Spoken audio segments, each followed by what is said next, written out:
हम कंटिन्यू करेंगे chapter number 2 that is nutrition in animals, यानी कि जंतुओं में पोषण हम पढ़ रहे थे और उसमें हमारा जो टॉपिक चल रहा था वो है डाइजेशन। हमने स्टार्ट कर दिया है डाइजेशन को और काफी सारी चीजें हमने यहाँ पे पढ़ भी ली है डाइजेशन के बारे में। हम देख रहे हैं कि अलग अलग ऑर्गन में जो डाइजेशन है वो किस प्रकार से हो रहा है। तो आइए स्टार्ट करते हैं। चलिए, हमने स्टार्ट किया था कि डाइजेशन कहाँ से स्टार्ट हो रहा है, हमारे मुख से स्टार्ट हो रहा है, यानी कि मुख से जो डाइजेशन की प्रोसेस है वो स्टार्ट होगी। हमने ये सारी चीजें काफी बार डिस्कस कर ली हैं। हम एक बार फिर से देख लेते हैं कि डाइजेशन में क्या क्या हो रहा है। हमने कहा डाइजेशन की जो प्रक्रिया हमारे मुख से शुरू होती है। हमारे मुख में अलग अलग ऑर्गन है और उनका कार्य अलग अलग होता है। जैसे कि हमने दांतों के बारे में पढ़ा, दांतों का जो कार्य है वो अलग होगा। हमने जीभ के बारे में पढ़ा, जीभ का कार्य अलग होगा। हमने लार यानी कि सलाइवा के बारे में पढ़ा और उसका जो फंक्शन है वो अलग होगा। क्या क्या पढ़ा हमने कहा अंतर्ग्रहण की प्रक्रिया मुख या मुख गुहा से शुरू होती है और जैसे ही हम भोजन ग्रहण करते हैं तो लार उसका पाचन शुरू कर देती है। क्या होगा कि जैसे ही हमने भोजन को ग्रहण किया, हमारी जो लार ग्रंथियां होती हैं, वो याद रखना है लार कहाँ से निकल रहा है, लार ग्रंथियों से निकल रहा है, यानी कि सलाइवा सलाइवरी ग्लैंड से निकलेगा।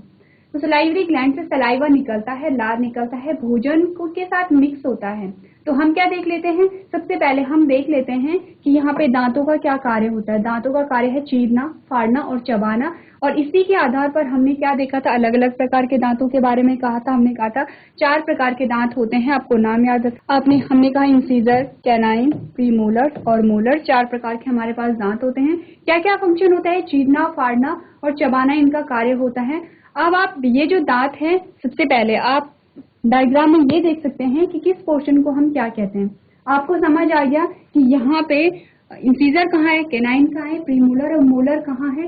अब आपको ये पता है कि इनका फंक्शन क्या है, क्योंकि जब भी आप खाना खाते हो आप फील करते हो कि क्या प्रोसेस किस दांत के द्वारा हो रही है। काटने का कार्य कौन दांत कर रहा है, चबाने का कार्य कौन दांत कर रहा है, फाड़ने का कार्य कौन दांत कर रहा है। आपको फील हो जाएगा। आपको क्या करना है, नाम याद रखने हैं और जब आप खाना खाओ तो आपको रियलाइज करना है कि कौन सी प्रोसेस कहाँ से हो रही है। सिंपल से इतनी बात आपको दांतों के बारे में याद रखनी है कि 4 प्रकार के हमारे पास दांत होते हैं और इन्हीं 4 प्रकार के दांतों से इनका कार्य क्या होता है, भोजन को चबाने में हमारी सहायता करते हैं। सेकेंड बात हमने दांतों के बारे में ये की थी कि 2 प्रकार के दांत होते हैं हमारे पास, मिल्क टीथ और परमानेंट टीथ। ये भी आप लोग बात जानते हैं। और हमने कहा कि दांतों में कीड़ा किस प्रकार से रहता है, कैविटी किस प्रकार से होती है, ये भी हमने बात कर ली है। आपको सिंपली क्या याद रखना है, भोजन का पाचन हमारे मुख से शुरू हो रहा है और वहां पे एक ऑर्गन के बारे में हमने पढ़ लिया है। दांतों के बारे में 4 प्रकार के होते हैं दांत, और हमारी लाइफ में, हमारे जीवन काल में जो दांत आते हैं वो 2 बार आते हैं। पहली बार जो दांत आते हैं उसे हम मिल्क टीथ कहते हैं और जो दूसरी बार आते हैं उसे हम परमानेंट टीथ कह रहे थे।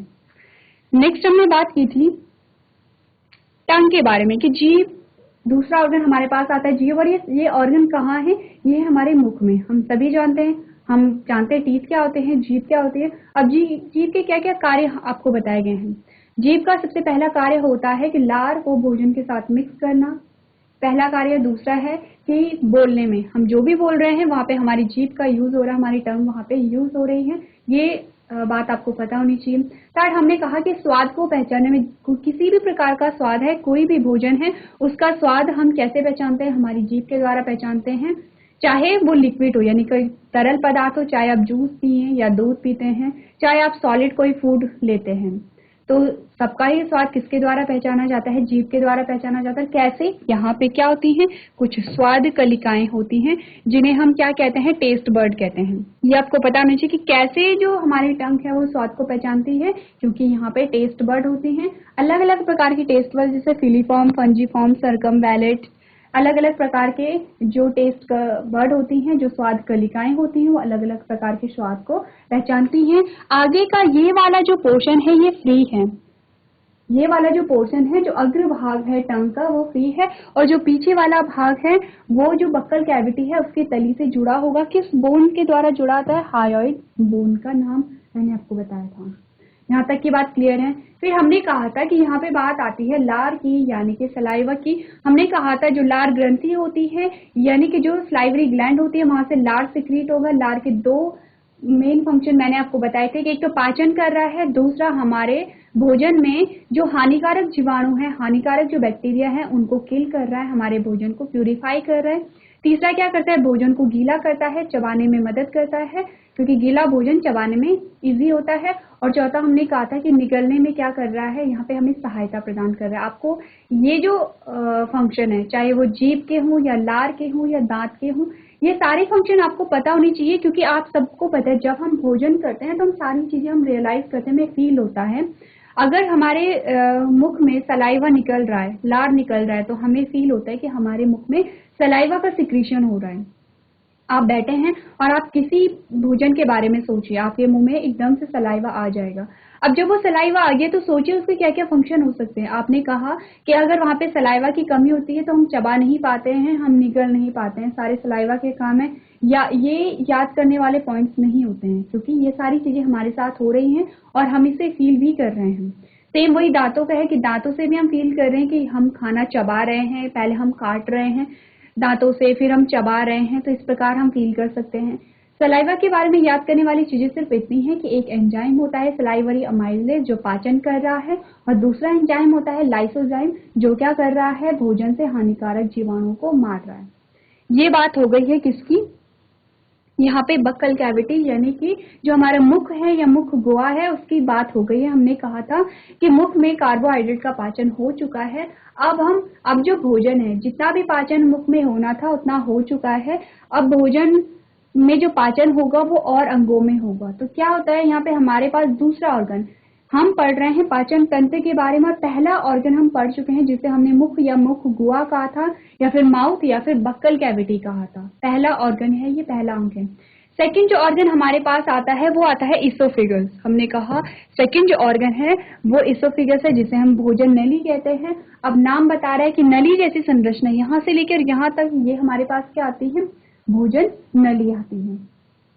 ये बात मैं आपको पहले भी बता चुकी हूँ कि भोजन नली में किसी भी प्रकार का पाचन नहीं होगा, कोई भी डाइजेशन नहीं होगा। सिर्फ भोजन नली का इतना काम होता है कि भोजन को हमारे मुख से हमारे स्टमक यानी कि हमारे पेट में भेजना।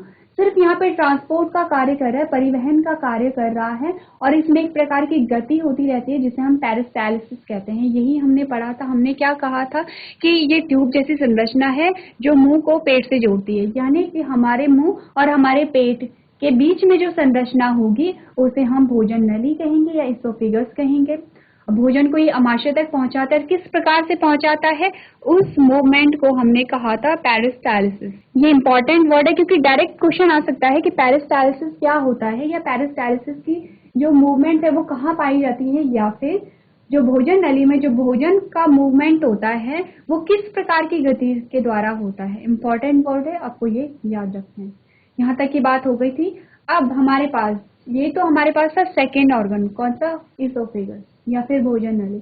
अब जो थर्ड ऑर्गन हमारे पास आता है वो है स्टमक। कहाँ है स्टमक, ये वाला जो पोर्शन आपको दिख रहा है, ये पूरा जो पोर्शन है ये स्टमक आता है। स्टमक तो कैसा है, ये कुछ जे शेप के आकार का होता है ये स्ट्रक्चर, और यहाँ पे क्या होता है, भोजन का पाचन होगा। पहले तो हमारे मुख में हुआ था, अब कहाँ पे होगा, सेकंड स्टमक में होगा। किस किस प्रकार से स्टमक में यहाँ पे पाचन होता है अब हम ये देखेंगे। चलिए अब हम पढ़ेंगे स्टमक के बारे में। क्या देखा हमने कहा the churning of food into a stomach takes place for 3 hours। अब चर्निंग होती है फूड की, चर्निंग यानी कि फूड वहां पे, जैसे कि आपने मिक्सी में देखा होगा, आप मिक्सी में कुछ चीजें डालते हो तो वो एकदम क्या होता है, गोल गोल घूमने लगता है और छोटे छोटे पीसेस में डिवाइड होने लगता है। इसी प्रकार की प्रक्रिया हमारे स्टमक में होती है कि जो भोजन है वो गोल गोल घूमता रहता है। और अब क्या होगा कि जो हमने हमारे दांतों के द्वारा क्या किया गया था, भोजन के टुकड़े टुकड़े किए गए थे, अब उन टुकड़ों से भी छोटे टुकड़े वहां पे परिवर्तित हो जाएंगे, यानी भोजन और ज्यादा बारीक वहां पे हो रहा है। जैसे कि हम मिक्सी में किसी भी चीज को क्या करते हैं, बारीक करते हैं, तो उसी प्रकार से यहाँ पे वो प्रोसेस होगी। और कब तक होगी, 3 hour यानी कि 3 घंटे, लगभग 3 घंटे का टाइम लगता है यहाँ पे भोजन के पाचन के लिए। नेक्स्ट हमने क्या कहा था, the food is broken down into a smaller pieces and forms a semi solid paste. अब यही बात हमने की है कि क्या होगा जब यहाँ पे चर्निंग होगी फूड की, भोजन क्या होगा और छोटे छोटे पीसेस में डिवाइड हो जाएगा और सेमी सॉलिड पेस्ट, एक पेस्ट सा बन जाएगा। पेस्ट क्या होता है, जैसे जब आप चटनी बनाते हो तो कुछ पेस्ट, उसी को हम पेस्ट कहते हैं, तो वैसा ही कुछ पेस्ट यहाँ पे बन जाएगा, सेमी सॉलिड, यानी लिक्विड भी नहीं है लेकिन हम उसे सॉलिड भी नहीं कह रहे हैं। जो चटनी होती है, जैसे आपने बनाई हरी चटनी आप देखते हो, तो जो हरी चटनी होती है हम उसे ना ही लिक्विड कहते हैं ना ही उसे सॉलिड कहते हैं, कुछ सेमी सॉलिड जैसा होता है वहां पे उसका जो टेक्सचर होता है। नेक्स्ट हमने क्या कहा, हमने कहा the inner lining of the stomach secrete mucus. अब यहाँ पे बात आती है, यहाँ पे जैसे हमने कहा था कि माउथ में जो डाइजेशन हो रहा है वो किसके द्वारा हो रहा है, सलाइवा में उपस्थित एक एंजाइम के द्वारा हो रहा है। तो यहाँ पे स्टमक में जो पाचन होगा, यहाँ पे भी कुछ ऐसे पाचक रस स्रावित होंगे। हम कंबाइंडली कॉमनली हम क्या कह देते हैं, हम कह देते हैं कि पाचक रस। पाचक रस भी आप यहाँ पे अलग अलग प्रकार के पाचक रस निकलेंगे और वो पाचक रस क्या करेंगे, यहाँ पे डाइजेशन करेंगे, यानी कि पाचन करेंगे उस भोजन का। तो यहाँ पे जो स्टमक है, स्टमक की जो आंतरिक दीवारें होती हैं, अंदर की जो दीवारें होती हैं, वो यहाँ पे म्यूकस को रिलीज कर रही हैं। म्यूकस को रिलीज किया और सेकंड किसे किया, हाइड्रोक्लोरिक एसिड को। आपको याद रखना है, पहला है म्यूकस, सेकंड है हाइड्रोक्लोरिक एसिड और डाइजेस्टिव एंजाइम। अब डाइजेस्टिव एंजाइम्स में और एंजाइम आ जाते हैं, या फिर हम डाइजेस्टिव जूस भी से कह देते हैं।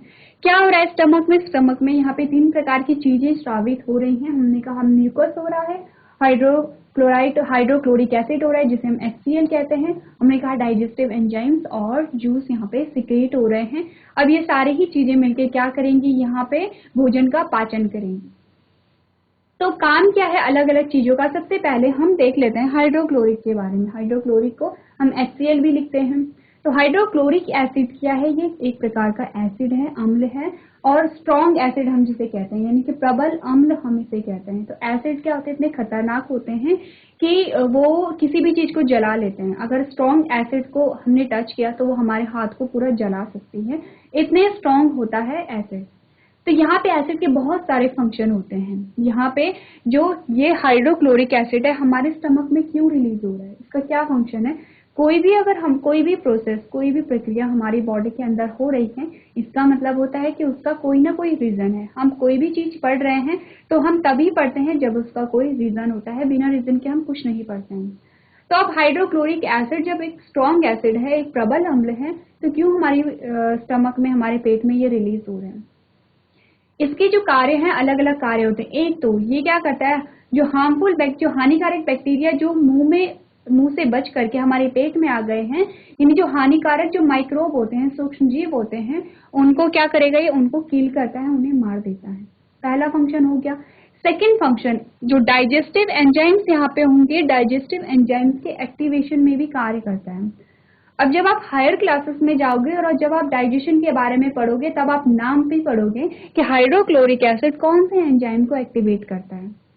अभी आपको सिर्फ ये देखना है कि हाइड्रोक्लोरिक एसिड क्या क्या कार्य कर रहा है। अब एक्टिवेशन का क्या मतलब होता है, यानी कि जो डाइजेस्टिव एंजाइम थे अब वो निष्क्रिय अवस्था में थे। निष्क्रिय का यानी वो कार्य नहीं कर रहे थे। तो हाइड्रोक्लोरिक एसिड ने कुछ ऐसा किया होगा कि ये जो डाइजेस्टिव एंजाइम्स हैं ये निष्क्रिय से सक्रिय अवस्था में आ गए हैं। ऐसा कुछ किया होगा, जैसे कि हमने कहा हम भूखे होते हैं तो हम एकदम निष्क्रिय हो जाते हैं, हम क्योंकि हमारे पास एनर्जी बचती नहीं है। हमने भोजन लिया, हमने खाना खाया और हम सक्रिय हो जाते हैं। तो कौन हमें एक्टिवेट कर रहा है, यहाँ पे कौन हमें सक्रिय कर रहा है, भोजन। भोजन ने हमें क्या किया, सक्रिय किया। कुछ ऐसी ही प्रोसेस होगी यहाँ पे, हाइड्रोक्लोरिक एसिड ने क्या किया, जो डाइजेस्टिव एंजाइम थे उन्हें सक्रिय किया। अब डाइजेस्टिव एंजाइम क्या करेंगे, पाचन करेंगे यहाँ पे। यानी जो पाचक एंजाइम थे, पाचक एंजाइम कैसे थे, वो निष्क्रिय अवस्था में थे और हाइड्रोक्लोरिक एसिड ने यानी HCl ने क्या किया, उन्हें सक्रिय अवस्था में लाया। और जब वो सक्रिय अवस्था में आए तो उन्होंने पाचन वहां पे शुरू कर दिया है। तो अगर हम इनडायरेक्टली कहें कि हाइड्रोक्लोरिक एसिड क्या कर रहा है, पाचन में महत्वपूर्ण भूमिका निभा रहा है, क्योंकि अगर HCl नहीं होगा तो ये एंजाइम एक्टिवेट नहीं होगा, सक्रिय नहीं होगा। ये एंजाइम सक्रिय नहीं होगा तो यहाँ पे पाचन की प्रक्रिया नहीं होगी। इसीलिए यहाँ पे ये जो एसिड है वो सिक्रीट होता है। ये तो एक बात हो गई। अब आपके माइंड में एक क्वेश्चन बिल्कुल आना चाहिए, क्योंकि मैंने आपको अभी बताया कि ये जो एसिड इतने खतरनाक होते हैं कि हमने अगर टच किया हमारा हाथ जल सकता है। कहीं पे अगर हमने एसिड डाला, चाहे पेपर हो या कोई भी चीज हो, वो आसानी से उस चीज को जला सकते हैं। तो अगर ये एसिड इतने खतरनाक होते हैं और हमारे स्टमक में ये सिक्रीट हो रहे हैं, तो हमारा जो स्टमक है वो कैसे सेफ रहता है? क्योंकि हमें तो ऐसा फील नहीं होता है कि हमारे स्टमक में कुछ ऐसी चीज है जो जला रही है, ऐसा नहीं होता है। तो क्या ऐसी क्या चीज है कि जो इस एसिड के प्रभाव को रोकती है हमारे स्टमक में? तो हमने कहा वो चीज है म्यूकस। म्यूकस के कारण ही क्या होता है, ये जो एसिड है वो हमारी बॉडी को नुकसान नहीं पहुंचाता है।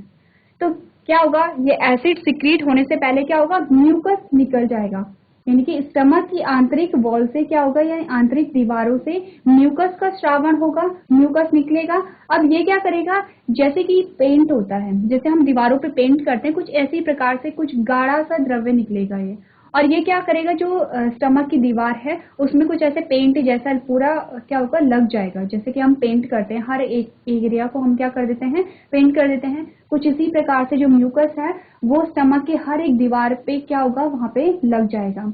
अब यहाँ पे HCl सिक्रीट होगा, ये अपना कार्य करेगा जो इसका कार्य है, और लेकिन ये क्या होगा, डायरेक्टली जो स्टमक की जो वॉल है, यानी कि हमारी पेट की जो दीवारें हैं, उसे टच नहीं करेगा, क्योंकि वहां पे बीच में क्या होगा, म्यूकस होगा। हमने कहा कि यहाँ पे म्यूकस लग गया है, ये म्यूकस है, और ये क्या है, यहाँ पे वॉल है, ये स्टमक की क्या है, वॉल है, यानी कि ये यहाँ पे स्टमक की दीवार है, और ये क्या है, यहाँ पे म्यूकस लग गया है।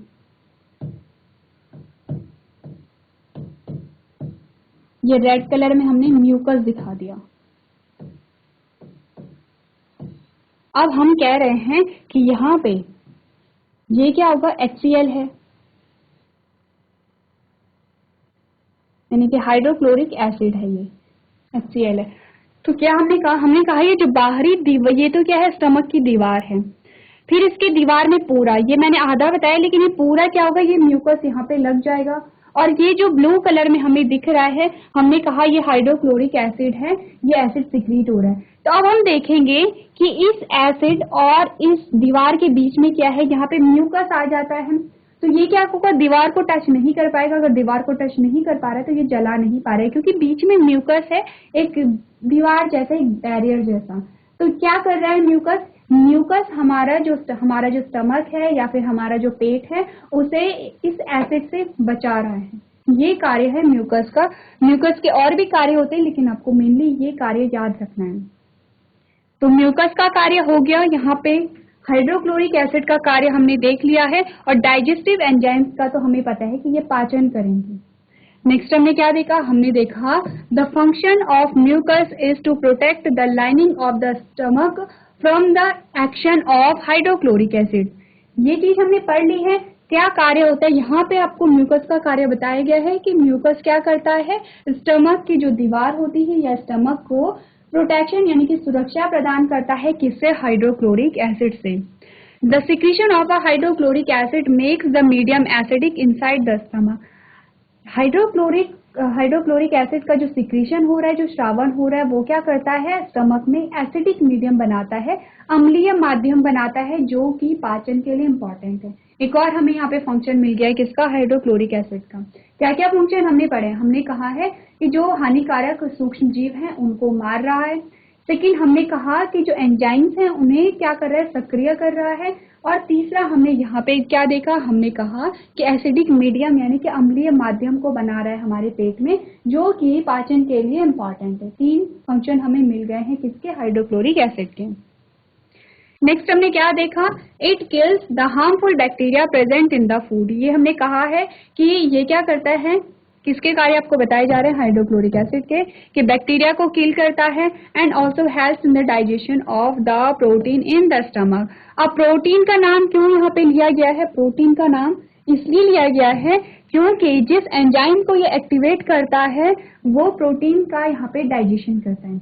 क्या हो रहा है, हमने कहा कि एक ऐसा एंजाइम था जो प्रोटीन के डाइजेशन, प्रोटीन के पाचन के लिए इम्पोर्टेंट था, लेकिन वो निष्क्रिय था। तो उस एंजाइम को सक्रिय अवस्था में परिवर्तित करने के लिए हाइड्रोक्लोरिक एसिड इम्पोर्टेंट है। इसीलिए कहा गया है कि ये प्रोटीन के डाइजेशन में भी यहाँ पे हेल्प कर रहा है। और नेक्स्ट हमने क्या देखा, the partially digested food which moves from stomach to the small intestine is called chyme. तो एक और यहाँ पे चीज है कि जब जो भोजन है वो हमारे मुख से हमारे स्टमक में जाता है, उसे हम बोलस कहते हैं। और अब क्या हो गया है, यहाँ पे जो स्टमक में क्या है, पाचन की प्रक्रिया पूरी हो गई है, 3 घंटे यहाँ पे हो गए हैं। आपने देखा किस किस प्रकार से यहाँ पे डाइजेशन की प्रक्रिया हुई है। अब जो हमारे पास नेक्स्ट जो ऑर्गन आता है, पहला हमने मुख पढ़ा था, सेकेंड हमने इसोफिगस पढ़ा था, तीसरा हमने स्टमक देखा है, चौथा जो ऑर्गन हमारे पास आएगा स्मॉल इंटेस्टाइन आएगा। और जो भोजन स्टमक से स्मॉल इंटेस्टाइन में यानी कि छोटी आंत में जाएगा उसे हम काइम कहते हैं। ये वर्ड्स पे आपको ध्यान रखने। अब नेक्स्ट जो पार्ट हमारे पास आएगा, हम देखेंगे कि स्मॉल इंटेस्टाइन यानी कि छोटी आंत में जो डाइजेशन हो रहा है वो किस प्रकार से हो रहा है। चलिए, तो अब हम देखते हैं जो स्मॉल इंटेस्टाइन है उसमें किस प्रकार से यहाँ पे डाइजेशन की प्रक्रिया हो रही है। और स्मॉल इंटेस्टाइन को हम कहते हैं छोटी आंत। तो क्या आपको बताया गया था, आपको बताया गया था 2 प्रकार की आंत हम पढ़ेंगे, छोटी आंत और बड़ी आंत।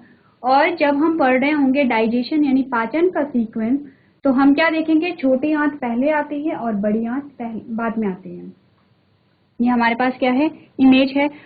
ये जो बीच वाला पोर्शन आपको दिखाई दे रहा है ये पूरा है छोटी आंत का, और ये जो साइड वाला पोर्शन आपको दिखाई दे रहा है ये है बड़ी आंत का। ये है यहाँ पे लार्ज इंटेस्टाइन। लार्ज इंटेस्टाइन या फिर बड़ी आंत हमने इसे कहा। छोटी आंत का हमने कहा ये वाला जो भी आपको पोर्शन यहाँ पे दिख रहा है, ये जो पूरा आपको पोर्शन दिख रहा है ये क्या है, यहाँ पे छोटी आंत है। ये पूरा पोर्शन, ये बीच का जितना भी पोर्शन आपको दिख रहा है ये क्या है, छोटी आंत है। और ये जो आपको साइड वाला पोर्शन दिख रहा है जिसे हमने यहाँ पे रेड कलर से, बड़ी आंत है। ये आपने देख लिया। अब हम देखेंगे कि किस किस प्रकार से यहाँ पे डाइजेशन की प्रक्रिया पाई जा रही है। पहले हम देखेंगे, पहले तो आपको इमेज में ही दिख रहा है कि बीच में यहाँ पे इतने सारे जो फोल्ड हो रखे हैं ये छोटी आंत के हो रखे हैं, और बड़ी आंत सिंपली यहाँ से सिर्फ इतनी है।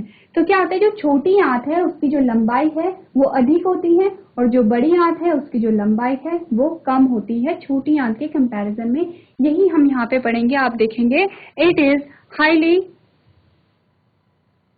It is highly coiled long tube with the length of about 7.5 meter. किसके बारे में बात हो रही है, यहाँ पे बात हो रही है छोटी आंत के बारे में, कि छोटी जो आंत है वो अत्यधिक कुंडलित होती है। कुंडलित यानी कि कॉइल, यानी कि उतनी बार उसके फोल्ड हैं, इतने फोल्ड हैं इसके, जिसकी लंबाई लगभग 7.5 मीटर होती है। कितनी, अब ये आप याद रखेंगे, ये जो क्वेश्चन आता है सीधे सीधे क्वेश्चन आता है कि बताइए छोटी आंत की लंबाई बताइए, तो कितनी होगी, 7.5 मीटर होगी छोटी आंत की लंबाई। उसके बाद जब हम बड़ी आंत के बारे में पढ़ेंगे तो हम पढ़ेंगे बड़ी आंत की जो लंबाई होती है वो 1.5 मीटर होती है। दोनों में कंफ्यूज नहीं होना है, छोटी आंत की लंबाई अधिक होगी और बड़ी आंत की जो लंबाई है वो कम होगी। नेक्स्ट हमने क्या देखा, हमने देखा the small intestine is a narrow tube which receive a secretion from the liver and pancreas. अब इम्पोर्टेंट चीज आपको क्या याद रखनी है कि जो छोटी आंत है एक संकरी नली होती है, एक नली नुमा संरचना है, जैसे कि पाइप लाइक स्ट्रक्चर, एक पाइप जैसा ही आपको दिख रहा है। यहाँ पे आप अपनी बुक में भी अगर डायग्राम देखेंगे तो आपको पूरा डायग्राम यहाँ पे दिखाई देगा। क्या है, एक नली नुमा संरचना है, और यहाँ पे क्या होते हैं, श्रावण होते हैं। कहाँ कहाँ से ये श्रावण होते हैं, यकृत से, लिवर से और पैनक्रियास से। हमने कहा कि लिवर और पैनक्रियास से कुछ क्या होंगे, यहाँ पे पाचक रस श्रावित होंगे। जिस प्रकार से कुछ पाचक रस हमारे अमाशय में स्रावित हुए थे, जिस प्रकार से जो सलाइवा है हमारे मुख में स्रावित हुआ था, जो क्या कर रहे थे, पाचन में हेल्प कर रहे थे, उसी प्रकार से जो स्मॉल इंटेस्टाइन यानी छोटी आंत में जो पाचन होगा, उसके पाचन के लिए जो पाचक रस होंगे वो कहाँ कहाँ से स्रावित हो रहे हैं, यकृत यानी कि हमने कहा लिवर से, और अग्नाशय यानी कि पैनक्रियास से। इन दोनों ही चीजों से यहाँ पे क्या होता है, श्रावण होता है। नेक्स्ट हमने क्या देखा, हमने कहा the wall of small intestine also secrete a digestive juice. अब क्या आपसे कहा गया है, आपको बताया गया है कि यहाँ पे छोटी आंत की जो दीवारें होती हैं वो भी पाचक रसों को स्रावित करती हैं। अब आपको याद ये रखना है कि जो छोटी आंत होती है वहां पे जो पाचक रसों को श्रावण होगा कहाँ कहाँ से हो रहा है, लिवर से हो रहा है एक, पैनक्रियास से हो रहा है दो, और तीसरा जो छोटी आंत है, छोटी आंत की दीवारें भी खुद वहां पे क्या कर रही हैं, पाचक रसों को स्रावित कर रही हैं। 3 जगह से यहाँ पे पाचक रस स्रावित हो रहे हैं। जबकि हमने स्टमक में क्या देखा था कि स्टमक की वॉल वहां पे क्या कर रही है, सिक्रीट कर रही है। तो नेक्स्ट हमने यहाँ पे क्या देखा, हमने देखा the complete digestion of food takes place inside the small intestine and the food component are also absorbed here. यानी कि भोजन का पूर्ण पाचन छोटी आंत के अंदर होता है और भोजन के घटक भी यहीं अवशोषित होते हैं। अब क्या होता है कि जो मैक्सिमम जो डाइजेशन होता है या फिर लगभग जो पाचन की प्रक्रिया कही है वो छोटी आंत में पूरी हो जाती है। अब छोटी आंत की जो लंबाई हमने देखी 7.5 मीटर, इतनी लंबी, अगर इतना लंबा जो यहाँ पे रूट है, इतना लंबा जो रास्ता है, यहाँ पे क्या होता है, पाचन की प्रक्रिया लगभग पूरी हो जाती है। तो आपने क्या यहाँ पे याद रखना है, सबसे पहले आपने छोटी आंत की लंबाई को याद रखना है। सेकंड, आपने याद रखना है कि जो छोटी आंत है वहां पे जो सिक्रीशन हो रहे हैं वो कहाँ कहाँ से हो रहे हैं। और तीसरा, आपने ये याद रखना है कि छोटी आंत में जो पाचन की प्रक्रिया है वो लगभग पूरी हो जाती है। चलिए, तो अब हम नेक्स्ट पढ़ेंगे किसके बारे में, नेक्स्ट जो ऑर्गन है उसके बारे में। पढ़ने से पहले हमें अब क्या पढ़ना है, हमें पढ़ना है थोड़ा सा लिवर के बारे में और थोड़ा सा पैनक्रियास के बारे में। ये लिवर और पैनक्रियास किस किस प्रकार से जो पाचक रस हैं वो स्रावित करते हैं छोटी आंत में। नेक्स्ट हमारा टॉपिक होगा लिवर के बारे में। सबसे पहले तो आप लिवर का डायग्राम देख लीजिए। ये वाला जो आपको दिख रहा है ये है यहाँ पे लिवर, और लिवर ये जो आपको ग्रीन कलर में दिख रहा है इसे हम गॉल ब्लैडर कहते हैं। तो क्या होता है, ये जो लिवर है, लिवर पाचक रस को स्रावित करता है और गॉल ब्लैडर में इकट्ठा कर देता है। इतनी बात आपको समझनी है। अब आप यहाँ पे पोजीशन भी देख सकते हैं कि ये क्या है, ह्यूमन बॉडी है, यहाँ पे लिवर है, ये हमारा स्टमक है, और स्टमक के बाद यहाँ पे स्मॉल इंटेस्टाइन से कनेक्ट होगा, ये स्मॉल इंटेस्टाइन लार्ज इंटेस्टाइन से कनेक्टेड होगी। ये आपको डायग्राम में दिख रहा होगा, आप आइडिया लगा सकते हैं कि हमारा लिवर कहाँ पे होता है। तो चलिए पढ़ते हैं अब लिवर के बारे में। तो हम यहाँ पे देखेंगे the largest gland of the body that is liver is the reddish brown colour gland. यानी कि आपको क्या बताया गया है, आपको बताया गया कि शरीर की, ये बहुत इंपॉर्टेंट है आपको स्टार करने की, शरीर की सबसे बड़ी ग्रंथि किसे कहा जाता है, लिवर को हमारे शरीर की सबसे बड़ी ग्रंथि, सबसे बड़ी ग्लैंड कहा जाता है, जो कि लाल भूरे रंग की होती है। क्या कलर बताया है आपको, रेडिश ब्राउन कलर की होती है, यानी कि लाल भूरे कलर की होती है। Situated in the upper part of the abdomen the right side, यानी कि जो कि उदर के ऊपरी भाग में दाईं ओर स्थित होती है। किस भाग में स्थित होती है, दाएं, यानी कि आपके राइट साइड में प्रेजेंट होगा आपका लिवर। मैंने आपको क्या कहा था, मैंने कहा था देखिए आपके लिवर की पोजीशन कहाँ पे होती है। लिवर क्या का रंग, सबसे पहले आपको ये याद रखना है कि लिवर सबसे बड़ी ग्रंथि है हमारे शरीर की। दूसरा, आप कलर भी याद रख सकते हैं कि कलर कैसा होता है, अब उसका लाल से भूरे कलर का यहाँ पे लिवर होता है। तीसरी बात आपने यहाँ पे क्या याद रखनी है, तीसरी बात आपने यहाँ पे याद रखनी है कि जो लिवर है वो हमारे राइट साइड में यहाँ पे प्रेजेंट होता है। नेक्स्ट हमने क्या देखा, हमने देखा it secrete bile juice which store in the sac like structure called as a gall bladder, यानी कि ये पित्त रस को स्रावित करता है। कौन, यहाँ पे हम लिवर की बात कर रहे हैं कि लिवर पित्त रस को स्रावित करता है, जो एक थैली जैसे संरचना में जमा हो जाता है जिसे हम पित्ताशय कहते हैं या फिर गॉल ब्लैडर कहते हैं। अब आपको दोनों वर्ड्स ध्यान में रखने हैं कि इंग्लिश में आए तब भी आप कर पाए और हिंदी में आए तब भी आप कर पाए। तो आपने क्या देखना है, आपने देखना है कि यहाँ पे क्या आता है, जो लिवर है वो जूस को सिक्रीट करेगा, और जब सिक्रीट यानी कि श्रावित करेगा, तो श्रावित करता है तो एक जगह पे एक थैलेनुमा संरचना होती है, वहां पे वो उस रस को क्या कर देता है, स्टोर कर देता है, जमा कर लेता है, और उसे हमने गॉल ब्लैडर कहा था। ये जो आपको हरे कलर का जो स्ट्रक्चर दिख रहा है उसे ही हम क्या कहते हैं, पित्ताशय कहते हैं। अगर हम हिंदी में बात करें तो पित्त को श्रावित करता है और कहाँ पे इकट्ठा करेगा, पित्ताशय में। और अगर हम इंग्लिश की बात करें तो हमने कहा बाइल जूस को सिक्रीट करता है और कहाँ पे स्टोर करता है, गॉल ब्लैडर में सिक्रीट करता है। आप दोनों चीजों को साथ साथ लेके चलते रहेंगे। नेक्स्ट हमने क्या देखा, हमने देखा the bile helps in the digestion of a fat. अब यहाँ पे आता है इंपॉर्टेंट क्वेश्चन।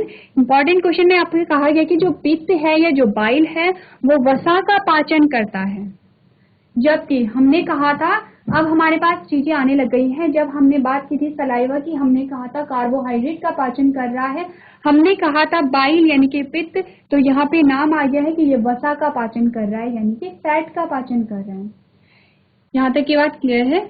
नेक्स्ट हमने कहा it breaks the fat molecules into the tiny droplets so that its further breakdown into the simpler compounds become easy। क्या कह रहे हैं ये कह रहे हैं ये वसा के अणुओं को छोटी छोटी बूंदों में तोड़ देता है ताकि आगे सरल यौगिक में इसका टूटना आसान हो जाए। सिंपली पाचन में हम यही तो पढ़ते आ रहे हैं कि जो जटिल अवस्था है किसी भी चीज की, चाहे वो फूड मटेरियल हो, चाहे वो कुछ अन्य चीज हो, यानी कि चाहे वो लिक्विड हो या सॉलिड हो, तो क्या आता है यहाँ पे सॉलिड अवस्था, अगर वो जटिल अवस्था है तो जटिल अवस्था से उसे सरल अवस्था में डालना है। सरल अवस्था में किस प्रकार से होगा, हम उसके छोटे छोटे टुकड़े कर रहे हैं। इसी प्रकार से क्या हुआ, बाइल ने क्या किया, जो फैट था फैट को छोटे छोटे पीसेस में वहां पे कन्वर्ट कर दिया है, तोड़ दिया है। नेक्स्ट हमने क्या कहा, the complete digestion of fat is done by the pancreatic juice. अब देखिए क्या कह रहा है कि वसा का जो पूर्ण पाचन होता है वो अग्नाशय रस द्वारा होता है। अब कुछ पाचन किसके द्वारा हो गया है, यहाँ पे कुछ पाचन तो हो गया है यहाँ पे बाइल के द्वारा यानी कि पित्त के द्वारा, जो कि लिवर के द्वारा सिक्रीट हो रहा है, और कुछ पाचन होगा कि जो पेनक्रियास के द्वारा जो रस श्रावित होंगे, कुछ पाचन वहां से होगा। तो ये हमने पढ़ा किसके बारे में, लिवर के बारे में। आपको यहाँ पे कुछ इंपॉर्टेंट चीजें आपको ध्यान रखनी है, जैसे कि लिवर सबसे बड़ी ग्लैंड है, जैसे कि लिवर का कलर क्या है, लिवर कहाँ पे सिचुएटेड रहता है यानी कहाँ पे होता है, हमारे राइट साइड में या लेफ्ट साइड में, और लिवर क्या यहाँ पे श्रावित कर रहा है जिसे हम पित्त या बाइल कहते हैं, कहाँ स्टोर कर रहा है, ये भी आपके पास आएगा। क्योंकि आप अपनी बुक में देखेंगे तो डायग्राम में सारे ही आपको ऑर्गन बताए गए हैं, चाहे वो लिवर हो या गॉल ब्लैडर हो या स्टमक हो या इंटेस्टाइन हो, सारे ऑर्गन आपको दिखाए गए हैं वहां पे। अब हम पढ़ेंगे पैनक्रियास के बारे में। तो पैनक्रियास के बारे में पढ़ने से पहले हम देख लेते हैं कि कहाँ पे होता है पैनक्रियास। यहाँ पे आपके पास एक इमेज है जिसमें आपको हल्का सा स्टमक दिखाई दिया है, ये हमारा स्टमक है।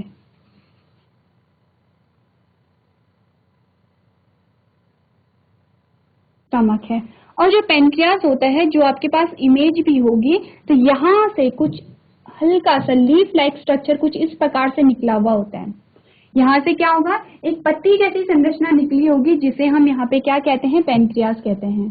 चलिए अब आपको पता चल गया है लीवर कहाँ पे होता है और पैनक्रियास कहाँ पे होता है। अब हम देखते हैं कि पैनक्रियास के यहाँ पे क्या क्या फंक्शन है, क्या क्या कार्य है, किस प्रकार से कार्य करता है पैनक्रियास।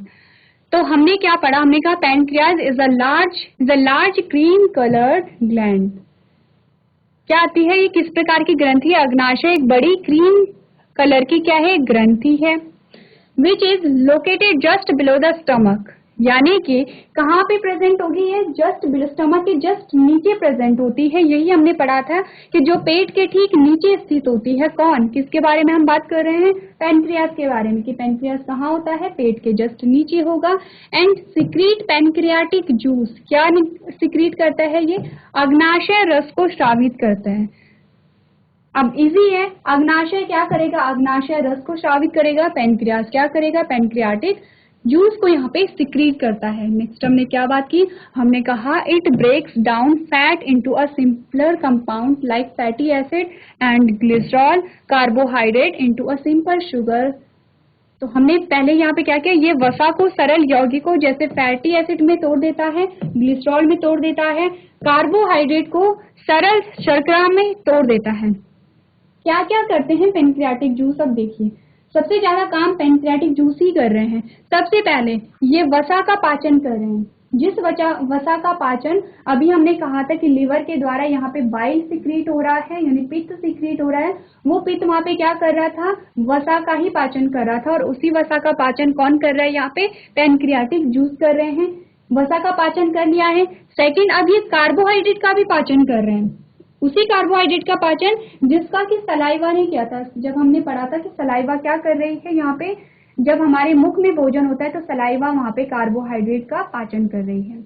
और यहाँ पे जो पेनक्रियाटिक जूस है वो कार्बोहाइड्रेट का भी पाचन कर रहे हैं और प्रोटीन का भी यहाँ पे पाचन कर रहे हैं। किसमें तोड़ रहे हैं, वसा को ये किसमें तोड़ रहे हैं, यहाँ पे सरल यौगिकों जैसे फैटी एसिड, वसा को फैटी एसिड और ग्लिसरॉल में तोड़ते हैं, कार्बोहाइड्रेट को ये सरल शर्करा में तोड़ देते हैं और प्रोटीन को ये इसमें अमाइनो एसिड में तोड़ देते हैं। यही हमने यहाँ पे पढ़ा है कि protein into a smaller acid, amino acid. The intestinal juice secreted by the walls of a small intestine also helps in the digestion of a carbohydrate protein into the simpler and water soluble substance। यानी कि क्या आपको बताया गया है कि छोटी आंत की दीवारों द्वारा स्रावित आंतों के रस भी कार्बोहाइड्रेट प्रोटीन को सरल और पानी में घुलनशील पदार्थों में पचाने में मदद करते हैं। यानी कि यह अभी हम पढ़ रहे थे पेनक्रियाटिक जूस के बारे में और लिवर से स्रावित होने वाले जूस के बारे में। अब ये बता रहे हैं कि जो छोटी आंत होती है उसकी दीवारों से भी कुछ पाचक रस स्रावित होते हैं जो यहाँ पे कार्बोहाइड्रेट का पाचन कर रहे हैं। आपका नाम क्या है? गौरव कठेत।